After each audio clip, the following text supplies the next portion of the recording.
Hello and welcome to this tutorial video on how to make ambient music using Maschine. I know you've been asking for this video for a while. I'm really sorry that it's taken me so long. Life just came in the way. There were so many things. So here it is. The Maschine is a tool that I use mainly for all my music making and production, and it's generally a hardware and a software that's used by beat makers, hip hop artists, and they use it mainly for like finger drumming or like say hip hop music.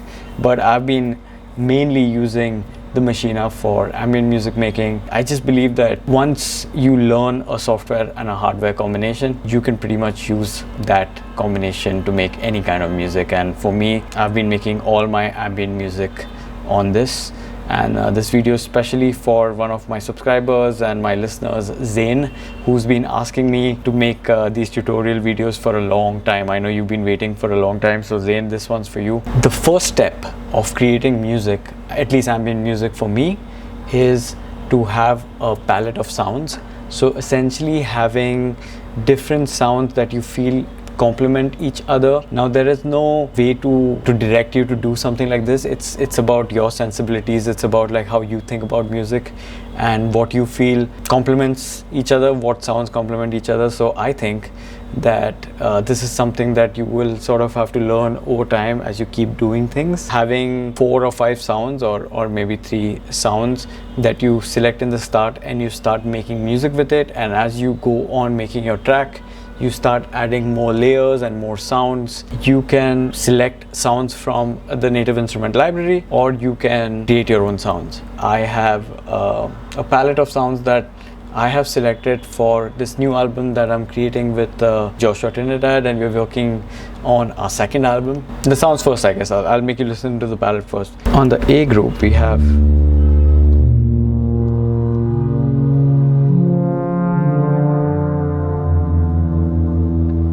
bassy pad kind of a thing, which will sort of be more of a like the backbone of the track, so it will be more of the bed of the track.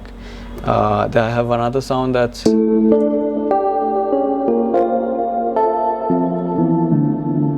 beautiful. It's sort of a bell, kind of a lead sound that that sort of will play some kind of an ARP in the song. Then we have the same pad again, and what I'll sometimes do is I'll double the layers of the pads to make it sound a lot richer. So one of them might play a higher octave and the other might play a lower octave, and I might like tweak the sounds a little bit. That's why I use different groups for the same. So essentially your A group and your C group are sort of the same sound. Then we have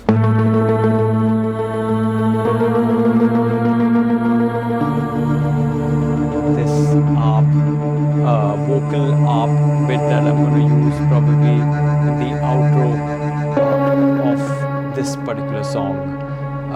Then we have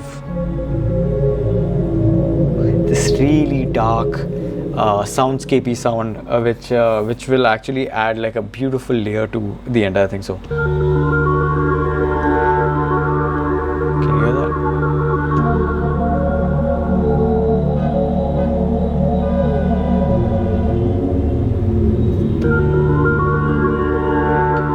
Very, very dark.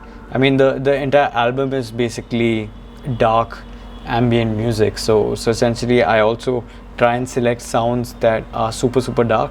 Sometimes I'll create my own sounds, but I also select some sounds through the libraries that I buy from native instruments. It's like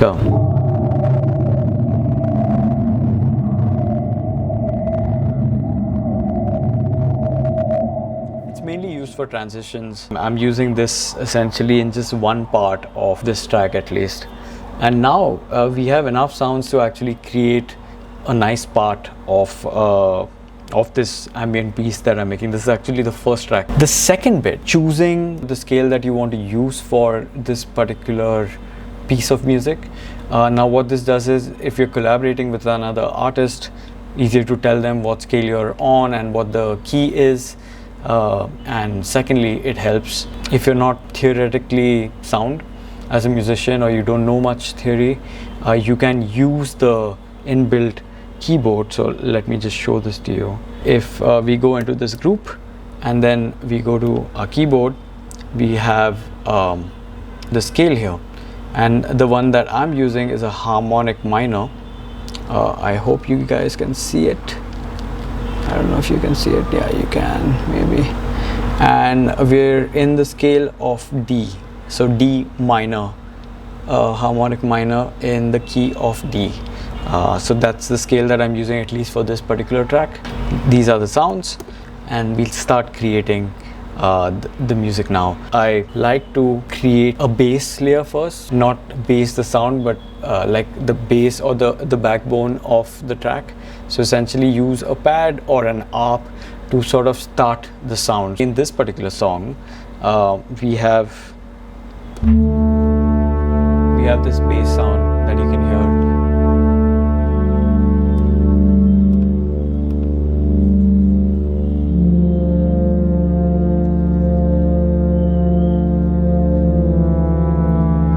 Very dark track, this one. Like I've got a sad undertone to it, at least like the notes that are playing. And if you go to the next, essentially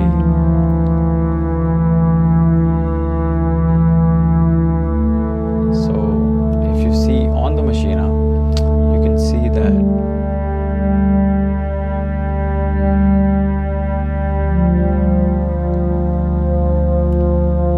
go to the next scene,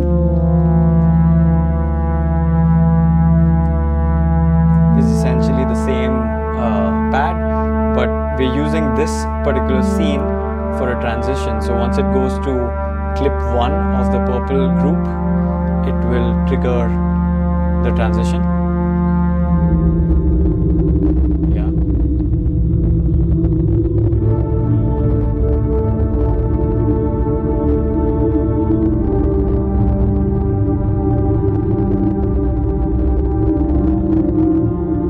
Where I told you about essentially having this green layer and the green group C and the A group, which is essentially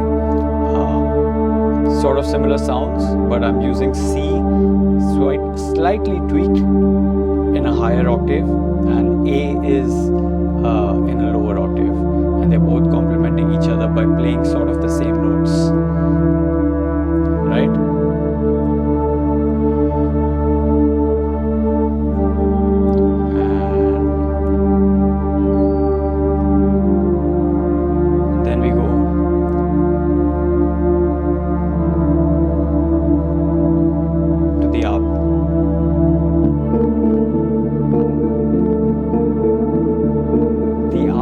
Kind of adds more tension to the track, but it also makes it very melodic, very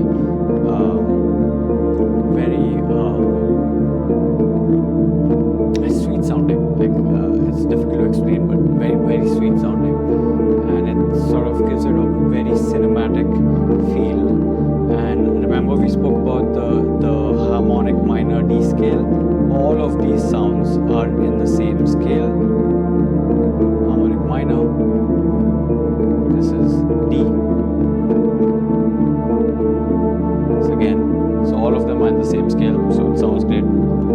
You can also use, if you know a little bit of theory, you can do a relative minor of a particular scale, and you can sort of have a lot of combinations and permutations, which might make your music sound even more richer.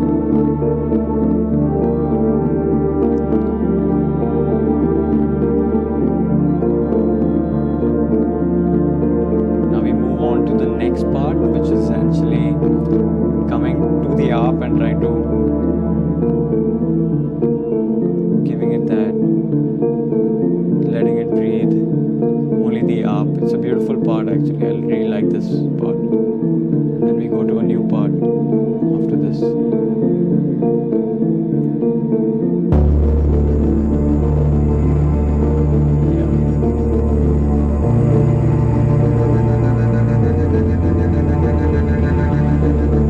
That vocal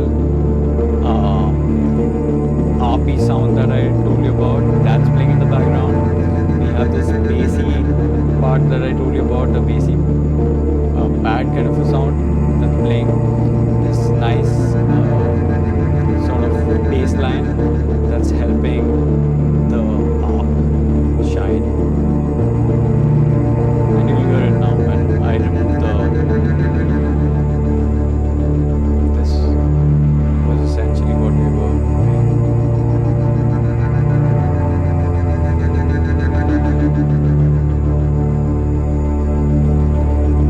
Very cinematic, very dark.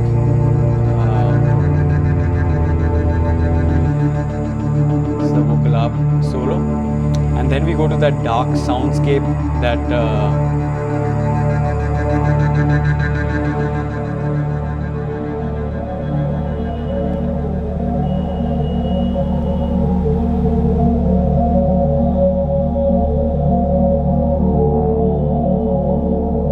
right. So I mean, this is essentially the first track that I've created for this new album.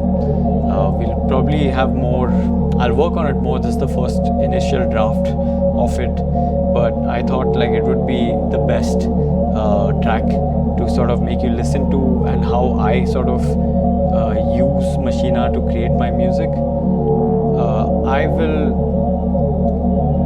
going to stop this here. What I'll try and do is I'll try and create more such shorter videos where I showcase what I can do with the Maschine or what I'm doing with different tracks. Maybe that'll give you a better idea. I'll go more into effects maybe in the next videos, or I can sort of make more tracks while sort of talking to you guys so you get a better idea. But this is essentially the first attempt, so I'm sorry if this is a bit disappointing to you guys, but I'm gonna try and make more of these so it helps all of you guys that have been asking me to create these ambient tutorial videos for Maschine. I think it's a great tool to create music. It's a one-stop shop for creating, producing, and even performing live. I use the Maschine Mk3 for all my live performances, and I absolutely love this machine. And yeah, you can do so much with it. So hopefully you enjoyed this one. Thanks a lot for watching. So I'll see you guys in the next video, maybe a tutorial, maybe a live performance, but I'll definitely try and make more of these. Thanks for watching all my videos. Thanks for commenting on my live performances on the Maschine. Thank you for the support. I really appreciate it. And if you can, I would really appreciate you liking this video as well as say subscribing to my channel. It'll really help me for making more future videos. This is Riatsu, and I'll see you guys in the next video.